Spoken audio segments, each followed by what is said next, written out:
welcome. I'm Josh Bonsheim, and this is your Independence Update. Chamber Fall Expo, featuring the best of the best, is on Thursday, November 6th. The Clarkston area of Chambers Commerce will be hosting their annual Best of the Best Business and Community Expo for one night only. Check out the businesses, service organizations, community groups, and more that make Clarkston a great place to live, work, and even play. The event is free to attend and runs from 6 to 8 p.m. See y'all there. Sam Shepard's Fool for Love by Clarkston Village Players is starting Friday, November 7th. The Clarkston Village Players will be presenting another fall production titled Fool for Love by Sam Shepard. Fool for Love is a dark, explosive adult drama that makes a place in a stark motel at the edge of the Mojave Desert between lovers May and Eddie. As the recriminations pour out and the action becomes, at times, physically violent, the desperate nature of their relationship becomes very apparent. They cannot get along with or without one another. This is directed by Karen McClellan and produced by Sarah and Steve Sanger. You won't want to miss this play. Tickets are actually $14 to attend, and for ordering, you may call 248-425-5842 or email tickets at clarkstonvillageplayers.org. This production also contains adult language and themes, just a note. Free kids site vision screening sponsored by the Lions Club is on Saturday, November 8th. The Clarkston Area Lions Club will be hosting their free monthly vision screening for children ages 5 months and up. Photos are taken of the child's eyes to check for the potential vision problems, and results are immediately with a report provided at the screening. The KidSight Vision screening runs from 10 a.m. to 12 p.m. and for a complete list of Clarkston Area Lions Club screenings, visit their website www.clarkstononlines.org. Hunter Safety Field Day class. This is sponsored by Independence Parks and Recreation, and on November 8th, the Fenton's Lakes Sportsman Club will be hosting a 4-hour hunter safety class from 8 a.m. to noon. This is a complete Michigan DNR hunter education course which affords the students all information and materials required to earn a Michigan Hunter Education Certificate. Additionally, there is an online portion to be completed prior to the 4 hours of field day training, and you must bring proof of completion of your online course to class. Successful candidates will be required to pass a written examination of material covered in class, as well as demonstrate safe firearms handling with a .22 caliber rifle. Parental participation with children students is encouraged. Students 11 and under must be accompanied by a parent or guardian. Students must bring the following materials to class: a number 2 pencil, eye protection, and ear protection. This is all appropriate for use on the firing range. A $10 pre-registration is required. Mission Impossible Auction and Fundraiser. This Mission Impossible fundraiser is at Clarkston United Methodist Church and will be held on Saturday, November 8th from 6 to 9 p.m. This mission includes fabulous food, silent and live auction items, and generally a lot of fun and mayhem. Please stay tuned for updated donation information and stop by to bid on some of these amazing items. Community Impact Day is on Sunday, November 9th from 9 a.m. to 3 p.m. The semi-annual community service project day will draw together our schools, churches, community organizations, businesses, and even individuals to work together to build a better habitat for all of our Clarkston area. The Fall Impact Day is organized by Calvary Lutheran Church and includes the church has left the building. Clarkston Schools Green Apple Day of service and projects throughout the area. Snowmobile Safety Class is on Monday, November 10th. Independence Parks and Recreation will be hosting a snowmobile safety class taught by certified instructor Charles Comstock. This class is open to all students ages 12 to 16 who operate a snowmobile without direct adult supervision. To earn your certificate, students must attend 7 hours of instruction, pass a written exam, and be 12 years of age by March 31st, 2015. This is a 2-night class, and both nights must be attended upon successful completion of the program.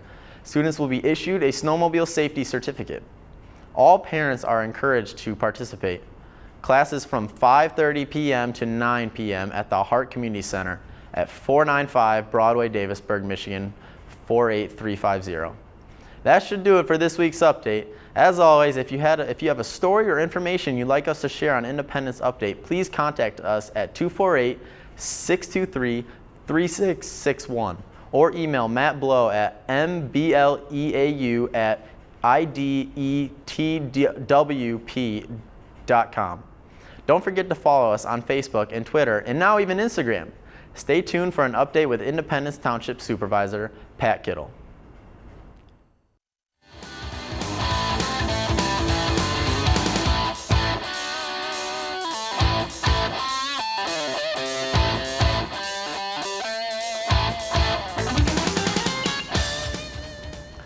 Hi, my name is Pat Kittle, and I'm the supervisor in Independence. And with me today is Lieutenant Don Herbert, a 15-year veteran of the Independence Fire Department. Welcome to Independence Update, Lieutenant, and thank you for taking the time and joining with us today. You're welcome. It's always a pleasure to be able to get information out. Hey, you know, Lieutenant, it's that time of year again. The color change in Independence has just been spectacular this year, but with the change in season comes the mountain of leaves that seem to magically appear in our yards. And with that pile of freshly raked leaves, people who normally are very sensitive about the environment seem to go through some sort of a magical transition, and they just can't seem to wait to throw that first match into that pile of leaves, and voila, the first bonfire of the year. And the cloud of smoke that always seems to envelop a neighborhood after. You know, some neighborhoods I've driven through this fall kind of remind me of a Rambo movie. Yes, absolutely. So it's absolutely nuts. So can you tell me what happens when people burn leaves? Just where does all that smoke come from? Well, what they're basically doing is they're taking a solid and they're turning it into a gas. So some of it goes up as smoke that you can't see, some of it is smoke that you can see, which turns out to be the ash pile that you actually end up left over with. And I gotta believe breathing that can't be too good for you either. No, the closer you are, the worse it is. The further you are away from it, the less toxic it actually is. No. To help minimize the effects of burning, doesn't the township, don't they have designated burn days? We do. It's the first and third Tuesday, Thursday, Saturday, and Sunday of every month. Okay. And on those particular days, are permits still required to burn leaves? That's correct. Now, in those particular days, if you have less than 3 acres, you have to abide by that burn calendar. But if you have more than 3 acres, you can burn any day that you would like to. Okay. So how do you go about getting a permit? You can either go to the township website, the Independence Fire Department website, or you can come into any of the 3 fire stations in Independence Township, and we're more than happy to explain the rules of burning and issue a permit to you. Okay. Now, but if you're out in your backyard and you want to have a recreational fire, you want to have a bonfire, is that still allowed? Do you need a permit? There seems to be a lot of confusion. You don't need to have a that. permit to do a recreational burn. The difference, though, is in a recreational burn, you're going to be burning things like seasoned hardwood that aren't going to create a bunch of smoke. So that's really the big difference. An open burn would be where you're burning yard debris, whether it's yard trimmings, branches, leaves, things of that nature. And I think we have a visual, too, to support what some of those approved devices are for these recreational burns. Absolutely, yes, we do. Okay, good deal. You know, so what happens if you come across a guy who's burning and he doesn't have a permit?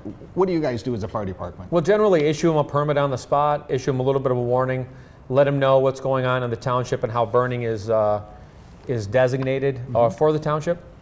And if it's a burn day, we'll let them go on their way. If not, we'll help them extinguish the fire, issue them that permit, and then let them burn on the prescribed days. What about repeat offenders? If we go out there and it turns out to be a nuisance, we'll revoke the permit. That will in turn get the fire marshal to come out and visit you if you want your burn privileges reinstated. Okay. Now, we threw a lot of information at the residents today. They can find this all on, what's your website? Your www.independencefire.us. Okay, great. Hey, Lieutenant, thanks again for taking the time out of your hectic schedule and joining me here today. All of us in Independence really appreciate what you guys do for us.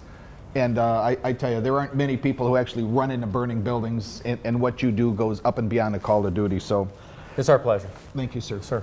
Hey, in closing, Independence is a great place to live. With your help in complying with the township's burn policy, it's going to be appreciated by everybody. Again, it's our planet, it's all of our air, and we appreciate you, doing what you can to help. Take care and thank you for watching.